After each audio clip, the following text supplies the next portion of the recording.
Well, could we start the episode with y'all just introducing yourselves, saying your pronouns if you want, and then how we know each other? Absolutely. Should I start? Yeah. Okay.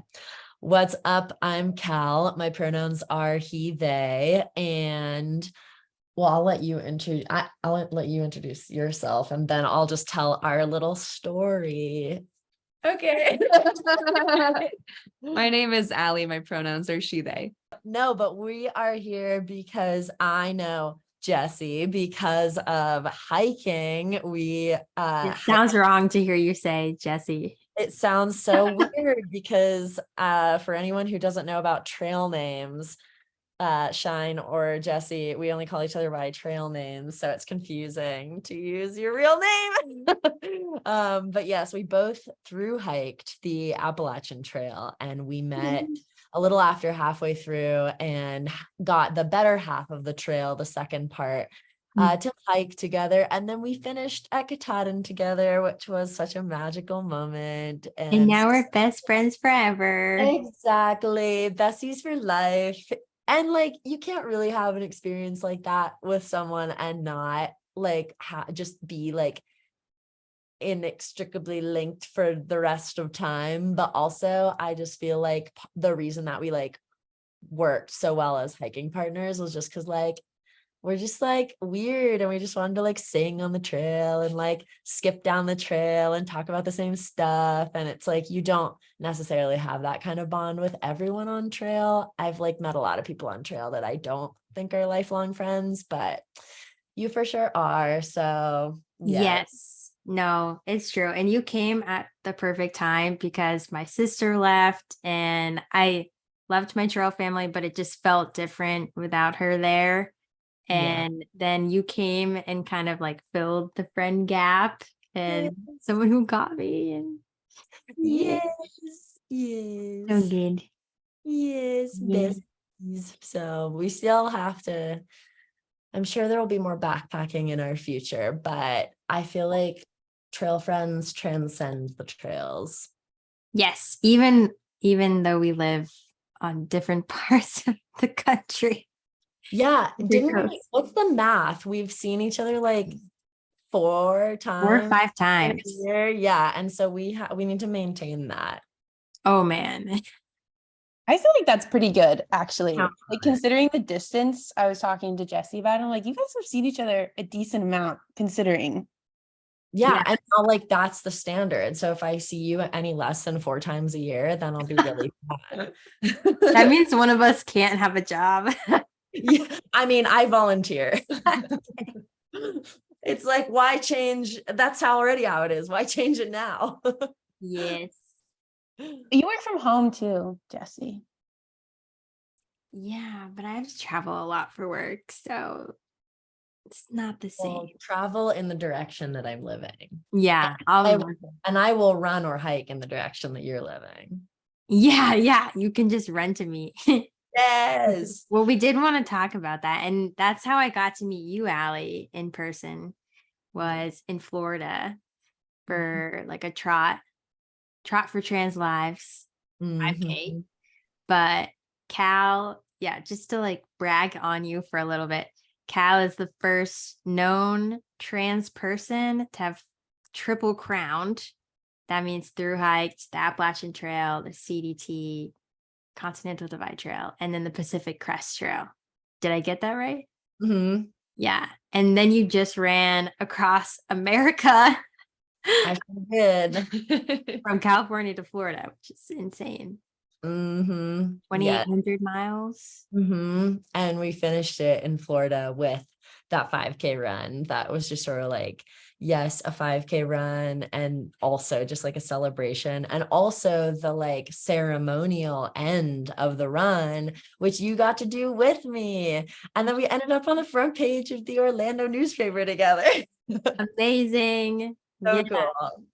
It was so cool to get to be there and meet Allie, you had like a bunch of trans athletes there for a panel, like get to meet them. It was really special. It was really cool. I don't think it could have been any better than it was.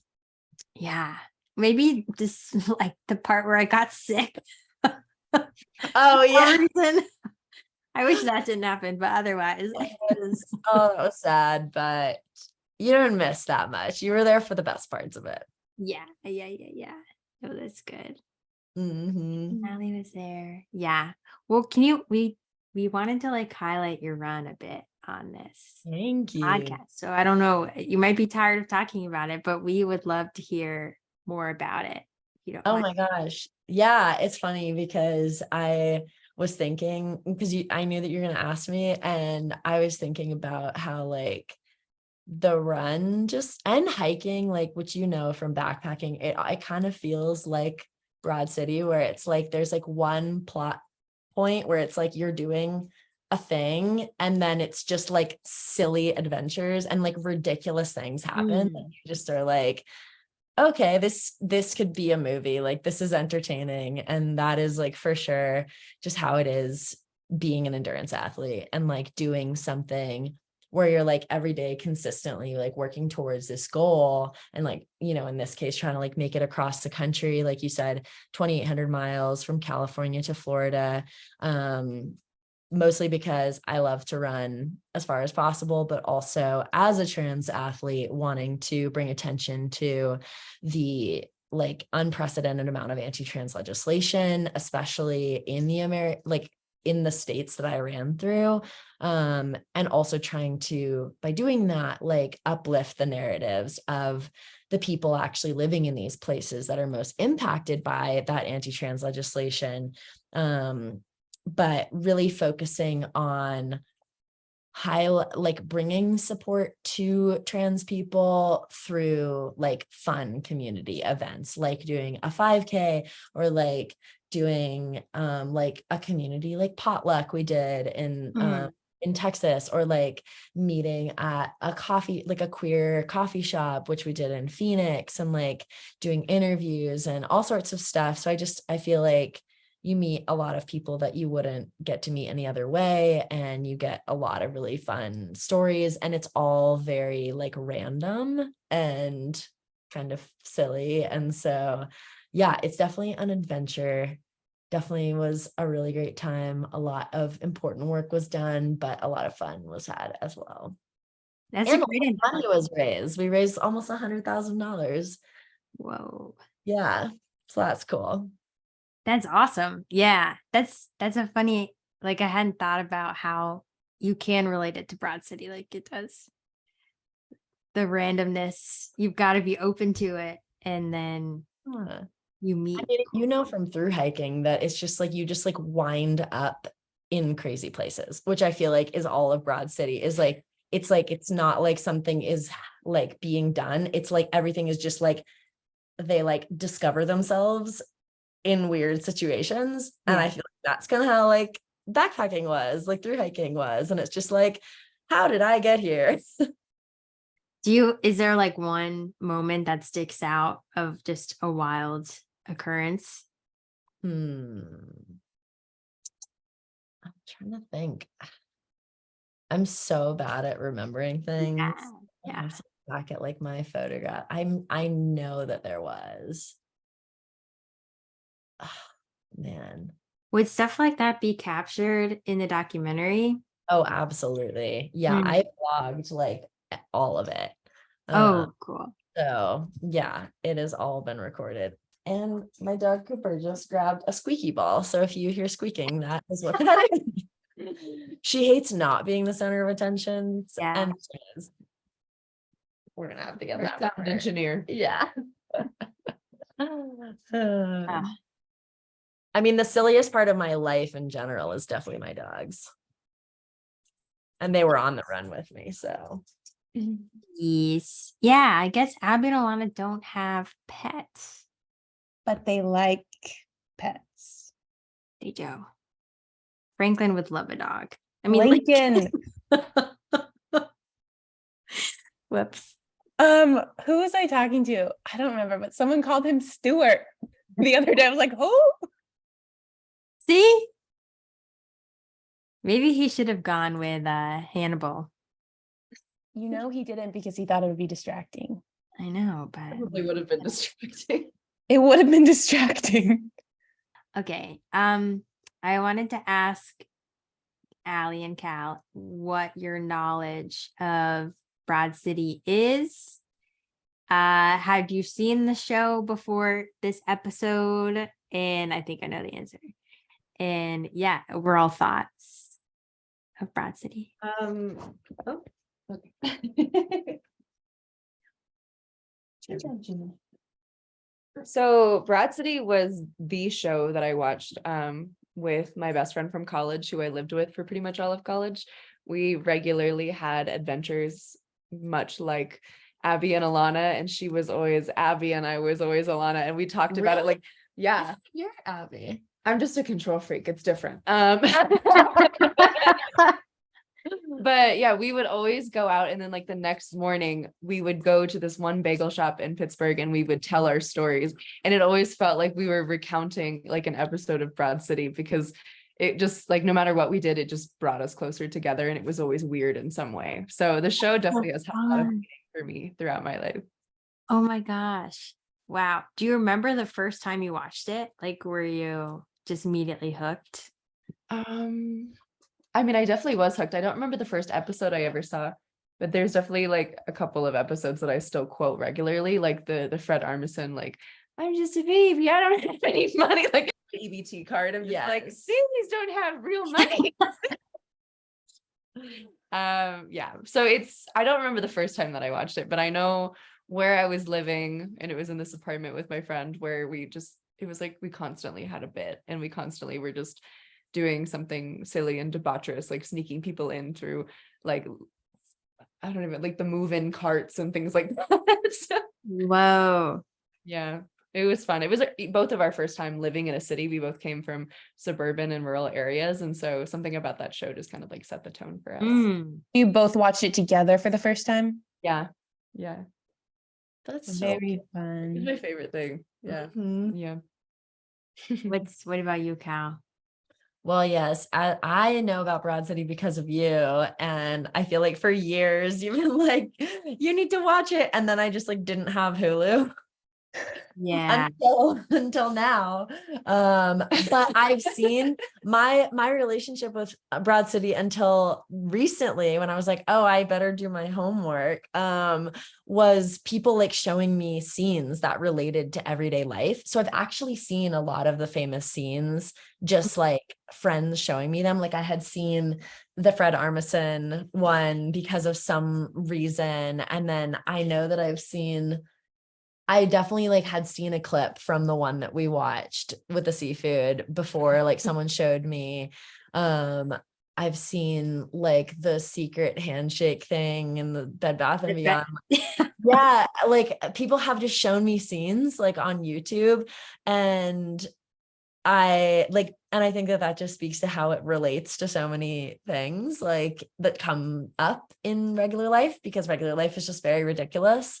And yeah, but then definitely want to be able to participate in the culture around Broad City, and definitely feel like I love the show. And I'm not like not watching it, it's just, my life is very not conducive to watching television, Yeah. because I'm always like in the middle of the woods. But it's so nice now that I'm done. I've been like looking for a show to binge, and I feel like this is gonna be it, especially now that Ooh. I've like been watching it recently. So. Yes. Did y'all watch any since you've been at Allie's? Have y'all been watching? Well, we watched the episode that we're talking about today, and then I watched some a while, like when you guys first started the podcast. And then I've like been hanging out at friends' houses on my way back from my run and watching it there. I need to mail you, both of you, the sticker of our logo. I would Yes. love that. I would love that so It's much. so good. I handed them out to some of my cousins because they were visiting. Oh my I God. love Your little cousins? Yeah, So I did. I did. And like some older ones, and they didn't realize it was my podcast, I guess. You're famous.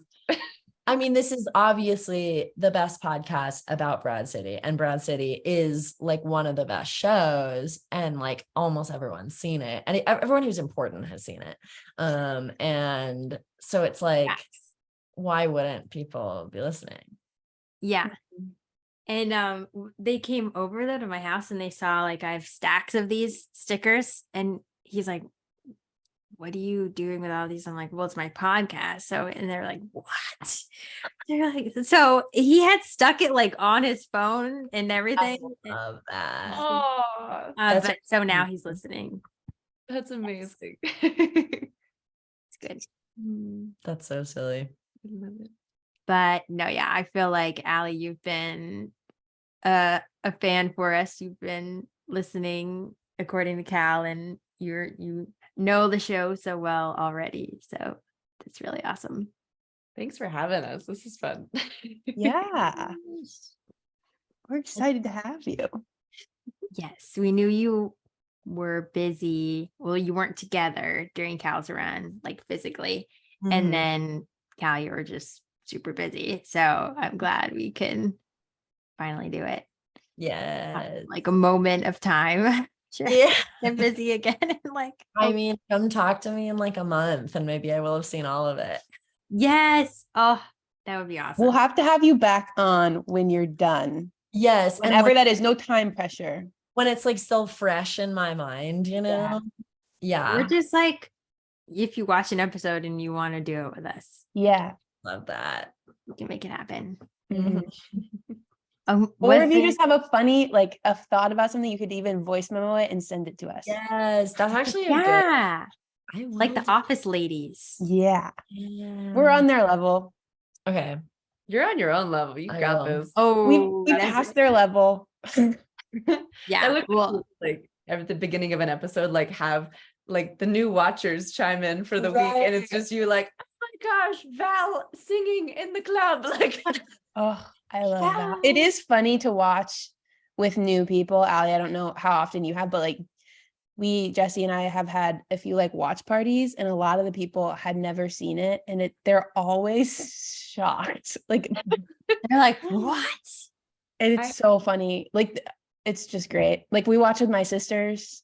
I didn't see your sisters watch it, but their hands were just over their mouths, just like, like horrified the whole time. I feel like that oftentimes the most like revolutionary cultural things are like Trojan horse in shows like this.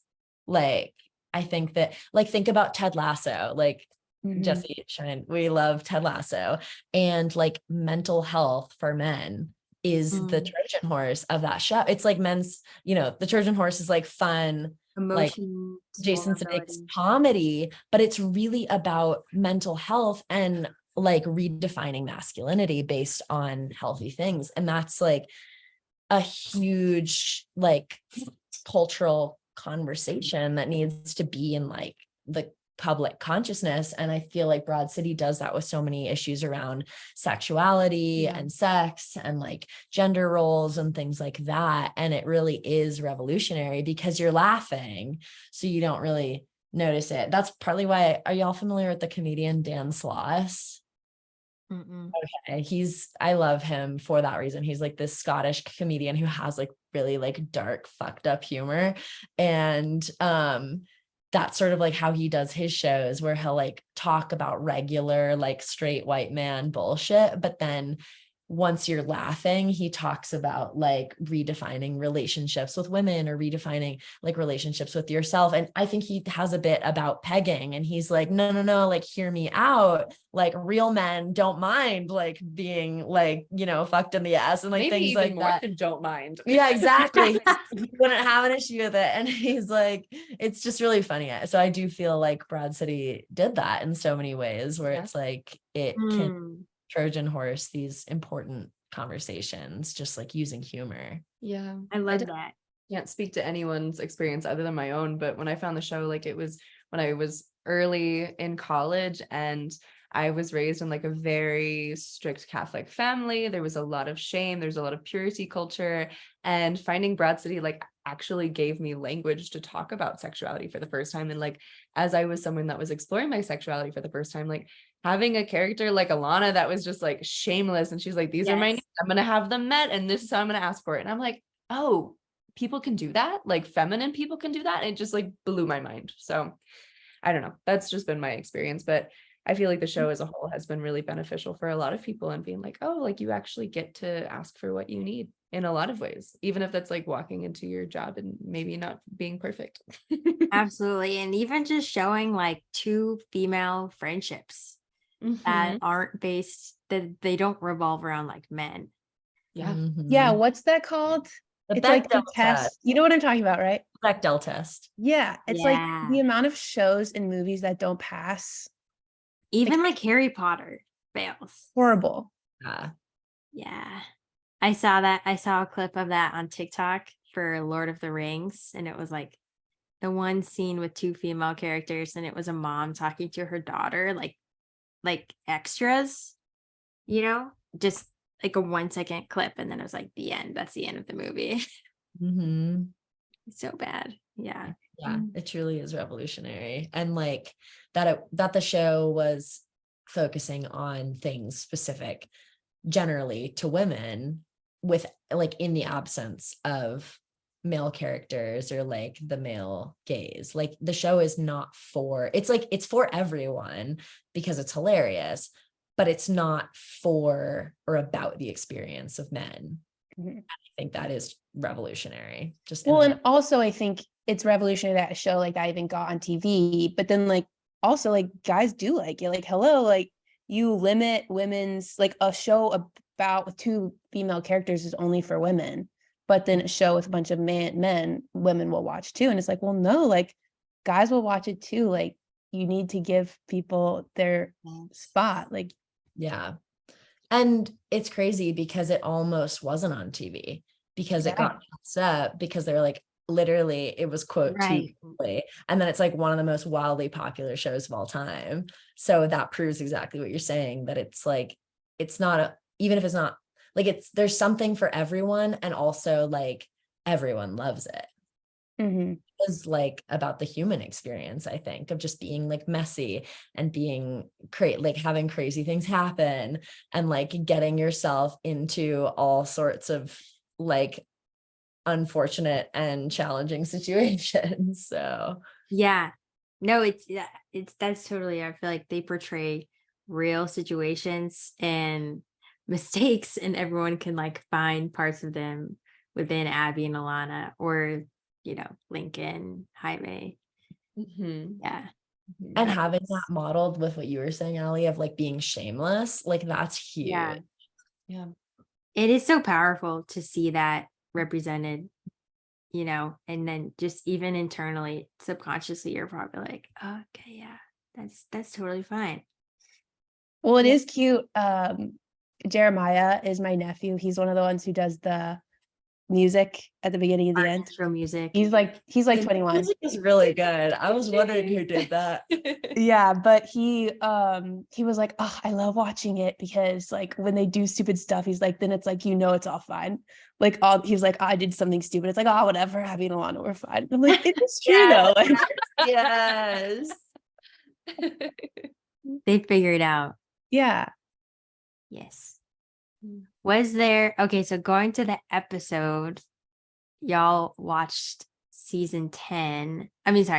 episode 10 of season 1, which was so good.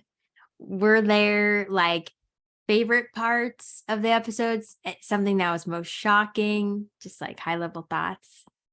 I really love this episode because it reminds me, I mean, especially reminds me of my best friend from college, but like the experience of being young and not having money, and then going into like a situation like a nice dinner where you are completely out of place. Like everybody knows that you're there because you got a coupon, or somebody, or you finagled your way in somehow. Or your And dad paid for it. literally, they're like, we're with him. This will be his card tonight. It's Like a father figure. yes, my dad, father figure. Yes. But I love that experience of being like out of place, but also owning it. Like Ilana walks in and she's just like, okay, no allergy. Like we're going in, we're having the full experience. He's like, do you want to keep your coat? She's like, no. Yeah. Like again with the shamelessness, but it's like, it's such a beautiful thing of being young and just being like, you know what? I'm not that, but I'm me, and it's going to be fun. And I might not fit in at all, but it's going to be a good story for later. And I think like, as someone, it was funny. I forgot that in this episode, they said they were 26 because like we're 26. And I'm like, how many times do I put myself in situations where I'm just like, okay, like own it. You are supposed to be in this room. And I very quickly know that I'm not, but I'm like, it's going to make for a really good story afterwards. So I love that that's the episode. I love that the episode is just like them being not like everyone else, but fully being themselves, like being in a fancy restaurant, peeing out a condom. Like that is the stuff I want to hear about. Like, it's good, it's healthy. And I just, yeah, it feels truthful. It feels realistic, and it feels like it honors what it is to be young and figuring shit out for the first time. And they don't change themselves in that situation, which I feel like I would do. I feel like it's very tempting for people to do. Like they're just like themselves. Yeah, totally. And that they like lifted that veil as well when you get to go into the kitchen with the server. Right. Because they're like, oh my God, he's bilingual and he's so cultured. So classy. Screaming at Amy Paul. And That it's part like, was it's so all good. an act. Like it's all a lie. Like no, even the people in these places, like it's like we build, yeah, it's something really raw and really real that like Abbi and Ilana can get, they can like get, they have the gift where they can get to that like good stuff, you know, even when everyone around them is like performing. Yeah, and this is only like tangentially related, but you asked about like favorite parts. Hands down, my favorite part of that episode was the end when that guy literally dies next to them, and they're like, I think I was like, I think I want, if technology allows, like I would love to be Asian. And it's like they like thought about it for a minute, like they clearly were like, should we like pretend like we care about this guy? And they were like, no, let's eat molten lava cake. Yeah, Right. eating the cake. That And killed me, the cake. It's so refreshing. It's so refreshing to just, yeah, to just be like, wow, this is like shameless, kind of messed up, but also like, I think like I wouldn't keep eating the cake in that situation, but I appreciate that somebody does. And I would want to be that person's friend, you know? The whole episode, it just feels like what would happen if you forgot that social cues existed. Like it just feels so unhinged. Social norms. Like, yeah, social norms, exactly. Like Abbi stabbing herself with the EpiPen, and it's like the only other time you really see her get like that open and that loose is when she's like either in a place where she feels like she's about to make a mistake, or she's blacked out drunk, and now she's just like really high and has a lot of adrenaline. And like the scene of them running out of the restaurant while they're just knocking over everyone's glasses in slow motion, it is a work of art. It is like beautiful to watch. It's like the Virgin Mary like carrying Jesus, I felt like. Yeah. Exactly. There, yeah, and it feels like almost like kind of like low-key religious imagery with like the top-down lighting and like the gold colors and stuff. And Ilana's long braid. That is like getting in people's food. Yes, literally. It's like masterful. There's no way that they didn't plan that. And that just makes it so much more comical when it's like the contrast of what's actually happening, you know? Yeah. True. Well, that was kind of, I mean, it's discussed later. Like that is literally Ilana's dream to be carried by Abbi, for Abbi to save her. Yeah, I love that. Oh, and like I love that one of the things is like to be like held in their arms, and they were like holding each other in the hospital. It was so cute. Yeah, Ilana was holding Abbi at that part. So it's like helping each other out. I love that the show is really like them in their own world, and then there's like the rest of the world, and it shows that like whether they're in a restaurant and everyone else is of like a different class than them, quote unquote, or like even the episodes where like they're the only ones on drugs, like whatever it is, it's just like, it always feels like it's their own little precious experience. And of course that like kind of shifts as the show progresses, and that's like, there's a different relationship to that. But I love this episode because it's like core, I think, storyline of them just having their own little world. And it's really beautiful to watch them together, even in like especially not despite the fact that they're messy, but kind of because of it. Like they're fully vulnerable with each other. Yeah, that's true friendship, right? When you no performing, like Yeah. you're raising it. Mhm. Yeah. Mhm. Well, let's see. I was wondering, have y'all ever experienced like working at a restaurant? Could you relate to any of that? Yes. So I'll go just because the specific restaurant that I worked at was exactly like this one. I worked right after college, I worked in like the swankiest restaurant in Los Angeles. Literally, our patrons Yeah. were movie stars, like regularly, like Don Cheadle and Gerard Butler. Al Franken was a regular. It was really weird. Anyway, it was called the Penthouse, and it was in the penthouse suite of this hotel on 2nd Street in Santa Monica, overlooking the ocean. And I was like, literally had come off the AT, like off the Appalachian Oh, dang. I'd emerged from the woods. Oh my gosh. And this was like my first job. So it's like the contrast, shock. like a dirty, disgusting hiker, also someone who had just graduated college with no money, and being like, I wasn't a server, luckily, because I feel like that's way more stressful, but being the host at this place and therefore being sort of like the facilitator of everybody's fun and like the organizer of the space. It was really interesting. And I didn't resonate with the episode because it's like, if I were to be myself, I would be fired, like if I were to, do what Ilana and Working Abbi there. were doing, where they were just sort of like sharing their opinions freely. Like I literally hated everyone, including my coworkers, and it just felt so, but what I resonated with was it felt so strange to have this expectation of performance of a certain social class that I didn't belong to, that way, even though I did have to play the game to stay employed, I felt like Abbi and Ilana in that case, where even though they don't like consciously question it, they just like straight up refuse to participate. And I was constantly questioning it, where I'm like, this is so dumb. Like, why do I have to wear heels? I'm literally standing here 8 hours a day. Why do I have to wear a black dress? Like literally, I walked in one day with like a linen black dress, and they were like, that's not the dress code, it needs to be like nicer fabric. And I was like, why? Like, who made these stupid arbitrary rules? Like, it doesn't help me do my job better to not be wearing linen. And like, why does a host have to wear black like at a fancy I don't know, it was just dumb. And yeah, it was very comical a lot of the times, just like observing how the other half lives, quote unquote. No, Truman. Sorry, that's my dog. Nice. Did you relate to the server then in that sense? Oh, that's what I was gonna say. It was very much that environment in the back of the house, where like you go into the kitchen, like outside classical music, there's like a jazz pianist, and there's like the sunset, and there's like bottle services happening. They're like I think the bottle service at this restaurant was $500, like minimum. It was crazy. And then you like walk into the kitchen and everybody's a complete mess. Like it's exactly like the scene with the server and Amy Poehler. Everyone's yelling at each other. Everyone's being really petty. It's just really messy and gross, and it's all fake.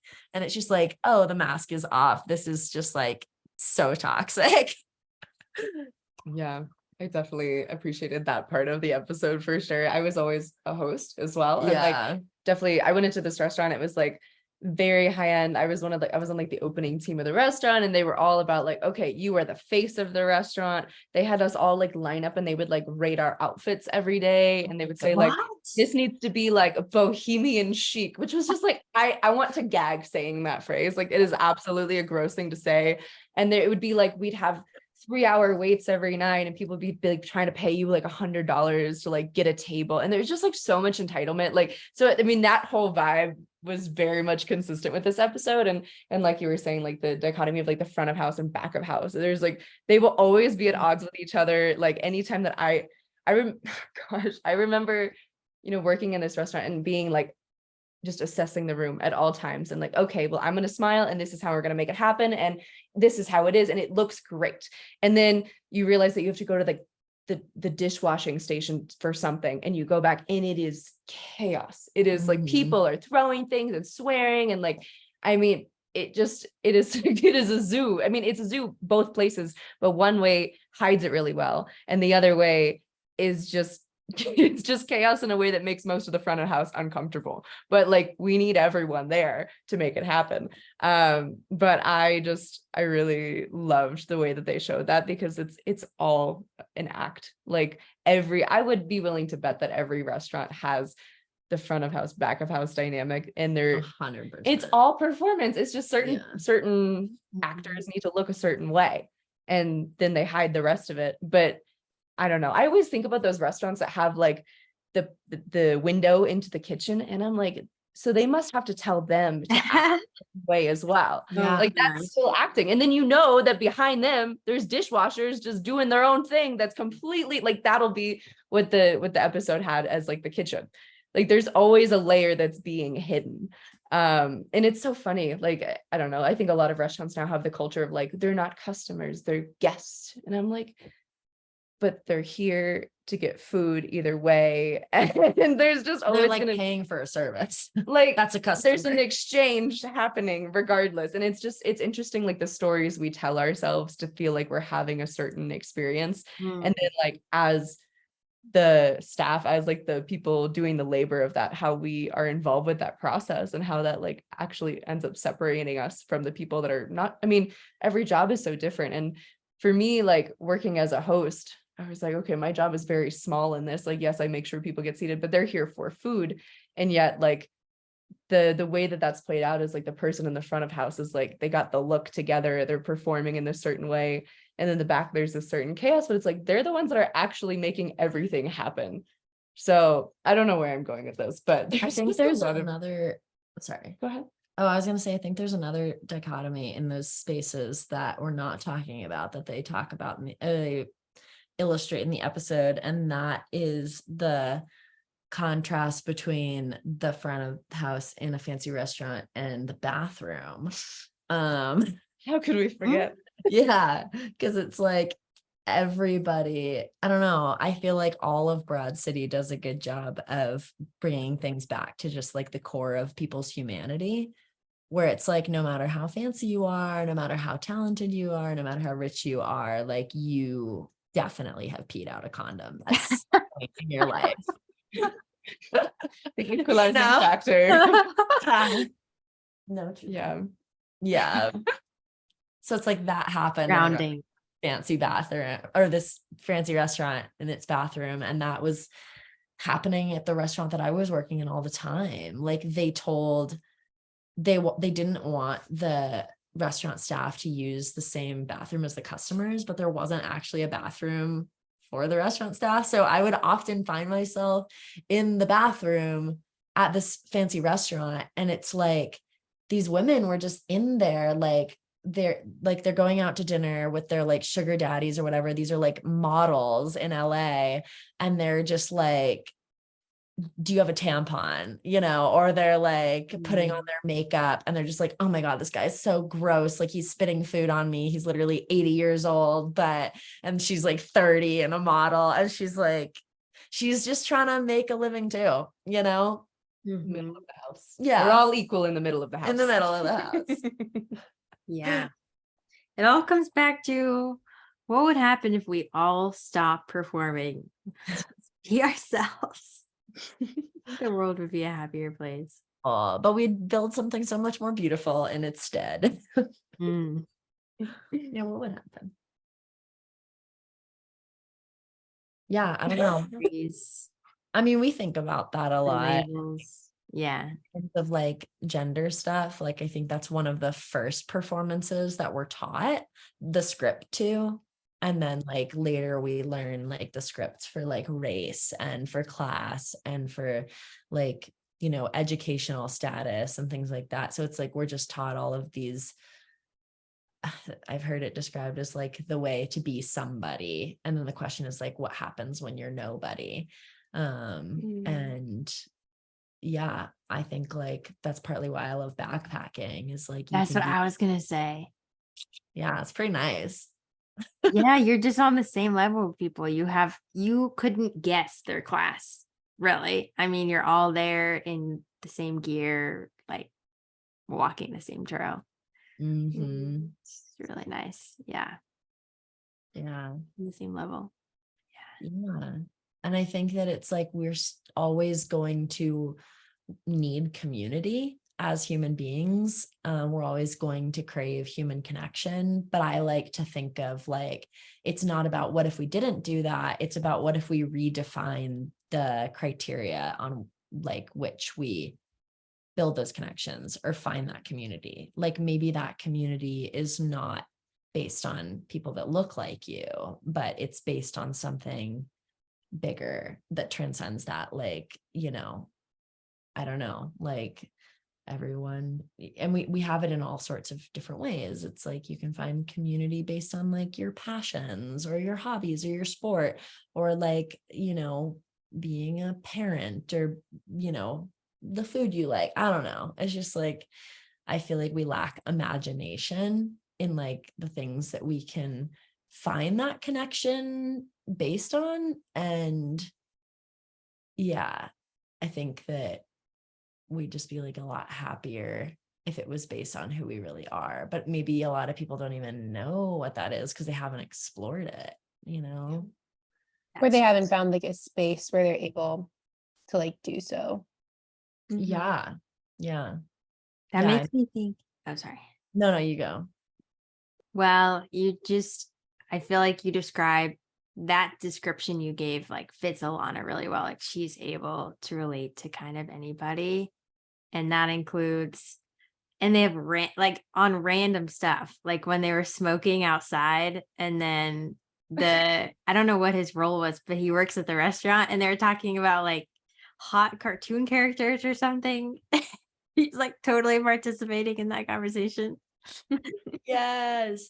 Wait, was that in the episode? Who's the like that? It was Ilana talking about that her family has the game where it's like who's the grossest person. Oh, yeah. Loves that. Yes. We had that conversation. Did you? What were your answers? You're gonna love Allie's answer. It's Broad City adjacent. It's on brand for that. Yeah. It took me like 20 minutes to get there because I just kept mentioning old people that are attractive to me. So it took a while, but we got there. My answer stands as Fred Armisen because it would be. Oh. Because what? I think it would be a funny time. I feel like maybe he'd play drums, and I know that there wouldn't be money exchanged, which would feel good. It's like the bare minimum. There's a musical act. There's not. I don't have to pay. It seems like a good use of, it's like a free concert. Yeah. Maybe like some humor mixed in could be fun. I don't know. I'm a big It's like a Portlandia Raffi person, concert. so Portlandia is like my other show that I could probably recite. So something about that crossover. I was like, I think that's where I'm going with that. That's fun. I like that. Cal, who was yours? Mine, I mean, I'm not generally attracted to like cisgender men, especially like cis straight white men are scary to me. So I think Doesn't have to be a guy, does it? Well, I mean, I was thinking of the grossest person that I was so obsessed. So I started there as a baseline and worked my way back. And I think so I think it would have to be like a cis straight or like a cis white male musician, because then I would still feel like there's just something I think we can all relate to. It's like if there's a guy who's good at his Mayer. guns, you know, then what's that? John Mayer. I would not fuck John. Good enough for Taylor Swift, not good enough for white guy. Okay. No, I mean, I mean, I think it's just so dependent on like your music taste, because it has to do with like which musician can like evoke a feeling in you. And so I guess, so for me, it's Chris Thile. Do you guys know Chris Thile? He's like a folk musician. I don't know. It'd be someone like that. He looks like a small elf. He does. Wait, how do you spell the last name? Thile, but like it, not specifically him, but like someone like that, you know, who it's like, oh, I'm not attracted to you at all. But once you start picking that mandolin, it's like, ooh, get a little Again, tingle. A free concert. Got a tingle in my pickle. Yeah. That's what I'm saying. Along those He lines. does kind of look like an elf. I see it. Oh my I gosh. do. You know, I think that's why a lot of Matt people. Damon. Sponsored by Keebler. Yeah. Or someone like Matt Damon, who just is like older and let himself go. Looking at the picture. Jesse, you know Oh, that what? Damon. I feel like Matt Damon has let himself go. No, he's very attractive. I I honestly, feel like a lot of people's like top of people love him. oh, I do. But people love young Matt Damon. I will say though, I feel like my actual answer to this question is very Ilana. My answer is that I would honestly kind of fuck just about anyone for the bit. Like if I had the option to fuck like Will Ferrell or Bill Murray, would I want to? Absolutely not. But what a great story at parties. You know? Would you do the Six Flags guy? Oh, For the bit, Wait, definitely. Would the dance be foreplay? Duh. It changes the answer. Obviously. Obviously, it has to be. If there's the music present to set the mood, I feel like that's a yes. that would set the mood. But like a slow jazzy version. It's like Oh my do you God. have answers to this question? wanna hear your yourselves, answers. please. I don't. I I'll didn't. have to think on it. I tried to think about if I had like a cartoon crush as a kid, and I can't remember. I have one. an answer for that. Ooh. I think feel like- Balto is hot. Well, I did. Cartoon. Balto? He's What the that? dog, right? Should look him up. What about Balto really did it for Wait, you? yeah, I gotta look Mm. up. Who's Balto? I don't know. It's just Real a hot powerful. character. Oh, it's a dog. That makes so much sense. That's always Oh, the I kicker. see it. No, I see it. You In see those it. eyes with those What eyebrows. do you see? No, yeah, no. Look away. Balto looks like, Like a yeah. Oh, who does he look like? I don't like when they anthropomorphize animals. He's a dog. Wait, someone made Balto human version. We're gonna What? send What? wait. Where do No, you see the this? dog is hotter than the human. That dog is way please hotter. don't than take that out of human. context. Oh no, not cute. Not cute. That's what I'm saying. They found. Wait, when Yeah. you say dog human version, do you mean like the dog is a real dog or a human plays a dog? I just sent you the link. in They the just chat. drew a cartoon of a cartoon human instead of the cartoon dog. Oh, there's a bunch of them. Oh, look, it's Mufasa. Simba. Yeah. Kid And Mufasa. Okay, Mufasa's kind of hot as a human. Oh, as a human. Oh, now I Ooh. As a see. lion, honestly. Oh my This gosh, might wait. justify it. He This looks is like hilarious. Tarzan. Yeah. Okay, I have never seen Lion King 2, but I do remember a lot of my Oh. friends really thought teenage Simba was hot. Okay, I can see it. Yeah. But I didn't watch a lot of TV as a child. Like I watched a lot of like Dragon Tales and I don't recall like a cartoon Dragon character Tales. for me. I think Kovu is the hot one. Who? Who's that? The other one in Lion King 2. Well, I haven't seen Lion King 2. Okay, Hannah, who would you fuck from Dragon Tales? Dragon Tail? Children, Cal. I'm sorry. Let me see. Who would you make love to from Dragon Tales? Is it Quetzal? How Be do you know the honest. Names of the Which one's Quetzal? The big yellow one. Oh, is that like Hey. a grandma one? Okay, wait, there's a yellow one and then there's one with 2 heads. that one? And then there's a pink one and a blue one. Yeah, there's you Are we got really options. siblings? Like we gotta. That's Cooper. Oh, I'll say 2 heads because that feels more fun. yeah. It's There it's- we go. Yeah. No. Winner? No, you can't do Zach and But Wheezy see- because Wheezy is fucking annoying. No, but they're Who's Wheezy? Okay, I don't remember the take names. notes. It's a free concert. You're just really here for the music. This explains a lot of your poor dating choices in the past of musicians. I'm trying to work out of it. I'm sorry. Are we still talking about Dragon Tales? Cassie is the hot dragon. Which one's Cassie? She's Yeah, the how do you? pink one. Huh? She's the blonde pink one. She keeps Oh. lesbian energy. She's Yeah, I giving think. Sydney Sweeney Yeah, vibes. they And Sydney Sweeney is really hot. So you see what I'm Oh, saying? How are you getting Sydney's? Yeah. Wait, I see it. Wait. Why? I don't know. I see it though. Yeah, it's there. Oh, this is the yellow one. Yellow one you were talking about? Quetzal is the yellow one, yeah. Do you have like a website up showing the names of these, or do you just remember? How do you? It's in the caption. Oh, Ord, Cassie, Zach, and Wheezy. Oh, okay. Or this And I Wheezy? remember. But Max and Emmy are the kids.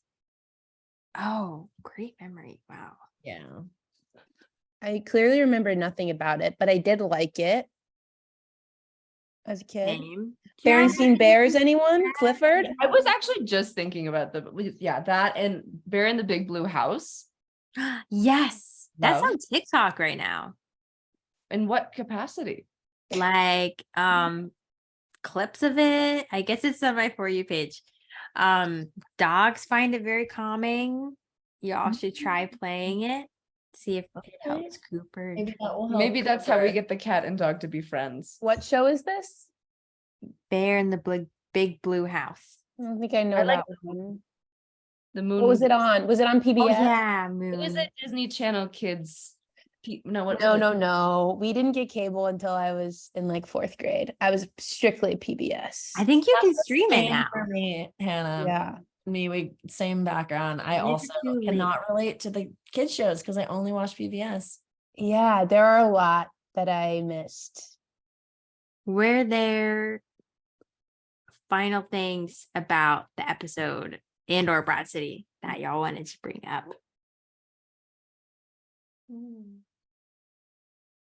Well, it's interesting. A lot of people tell me their first time watching, they think Ilana's like unbearable.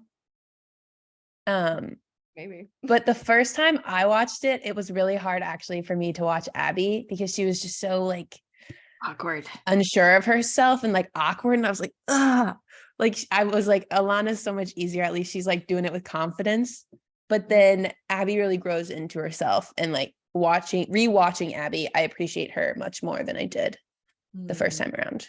Yeah, I won't spoil things, but like her character growth and character progression was like one of the best parts of the show by far. Yes. And I yes. feel like she is able to become herself in so many ways because of the supportive friendship that she has with Ilana. And like Mhm. I find that at least in my own life, like I will naturally gravitate towards people that like help me bring out those qualities of myself that I want to grow. And that's always like really beautiful when you can find those people. So I love that their friendship in this show kind of represents that.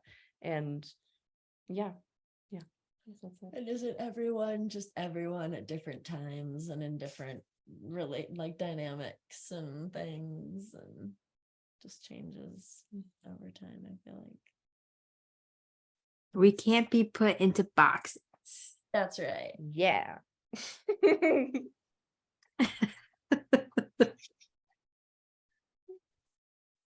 All right. Well, thanks y'all for spending your evening with us. Thank Thank you. Recorded. Yes, with all the animals. So many Mhm. animals. So fun So talking to you funny. both. Hmm. Thanks for making time watching the episode. Please keep watching. And Give then us more I'll homework. start please. recording after the episodes that we watch. We'll record. Yes. Yes. No, actually, seriously, please. we would love to have your clips. Yeah. I would love to do that. That'd be really fun. This cat. This was fun. Yeah. Thanks for having us. Thank you. Thank you. Thank you.